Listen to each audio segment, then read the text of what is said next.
Good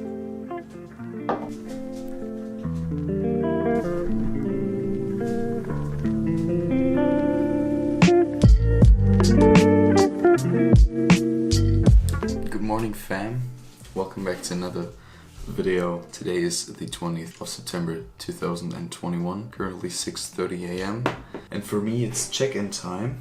And what this means is that each Monday morning I define my goals for the week regarding floats and all the stuff I do there. Obviously work at Insight is also approaching today at 9 a.m. And now I'm going to dive into my goals, see what needs to be done. And I think I'm a little bit behind of what I actually wanted to achieve this week and last week. Not that ideal currently, got a few client calls today and obviously pushing through at Insights. And yeah, let's see where we're at and let's see where we want to go. Monday, Berlin, baby.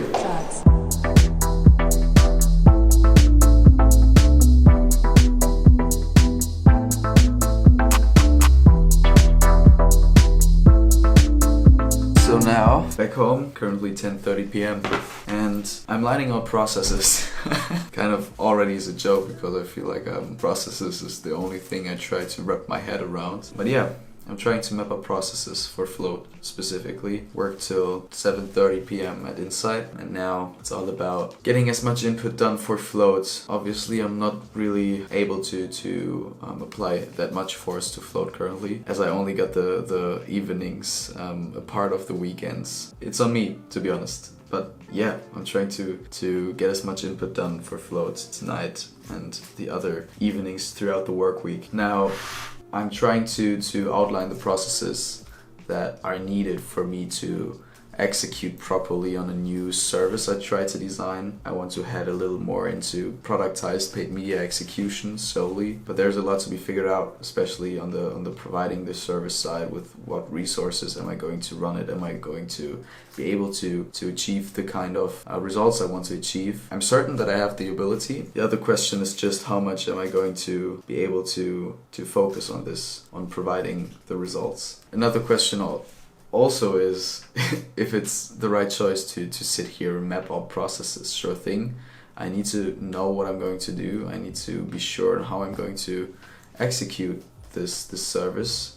But on the other hand, I probably should be more about trying to get back onto generating top line revenue, because as expected, it dropped significantly because for one, I don't really have enough time to acquire new projects. Obviously, most of the projects I had before at Float were one-time projects, and so there's only a little revenue left for me per month, and not in a way that I could say, okay, I'm going to take the money I got here and go all in full time. I'd probably be able as soon as I apply more time, more force to Floats. There's a lot of potential here and also some momentum I could regain pretty fast, I think. But that's another topic. There are all sorts of nuances to it. I also want to obviously help growing Insight. I want to provide a lot of energy there. So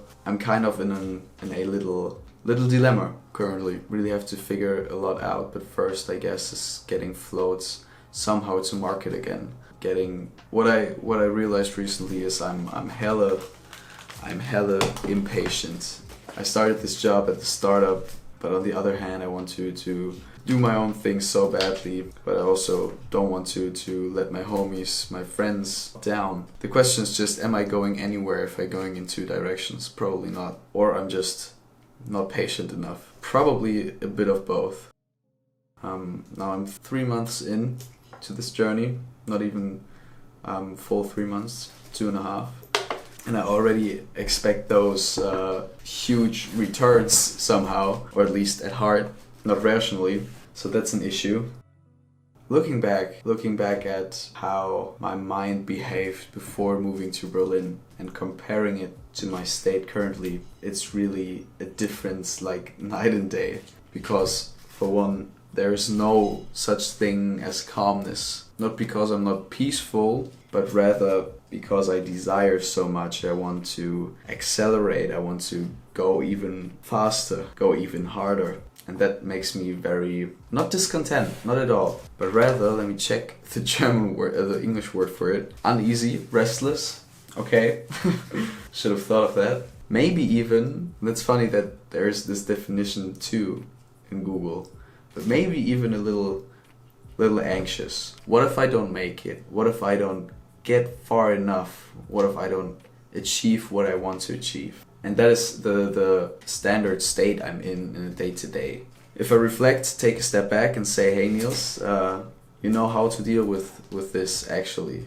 I can find peace and I can go to sleep very calm. Everything's alright. But in day-to-day, as soon as I'm back caught up in doing my tasks, in thinking about how can I provide good results at Insight, but how can I drive my own bay further, and as soon as I'm in that state, like I'm more than a desiring machine, and it makes me very uneasy. Maybe there's a balance needed between desiring and striving for something more significant than the self. Now I'm getting real philosophical again. But also be able to resign from it and say, well, actually I get everything I need. That's really the master's aptitude to switch between those kind of philosophies as soon as he wants. And I'm glad I'm more or less able to do it, even though it's like 90-10 split currently. But I gotta figure that out, you know, it's the process, it's the journey, it's a fun game. Can't stop smiling. But yeah, fam, that's the current as-is state with Niels. I said I'm going to produce more content and I'm not really being consistent on it. That's not cool. But if you want to have a real-time update on my thoughts, go follow me on Twitter. I post there a lot, even daily, because it's kind of like my notebook for good philosophical thoughts, which then in return should be repurposed into YouTube videos and LinkedIn posts and fucking Instagram posts. But I don't really got the time for that currently. I could outsource it. You see, that's what I'm describing. Yeah, okay. Now, 10:30, gotta crank away a little more, then go to bed at 12:30, 1 a.m. Let's see. But cheers. Thank you for listening. That was some kind of unusual, very unstructured vlog, I feel like. Thanks for listening, fam. Appreciate you for being here, for following me along this crazy journey, this little roller coaster. But yeah, hope to see you in the next one. Bye.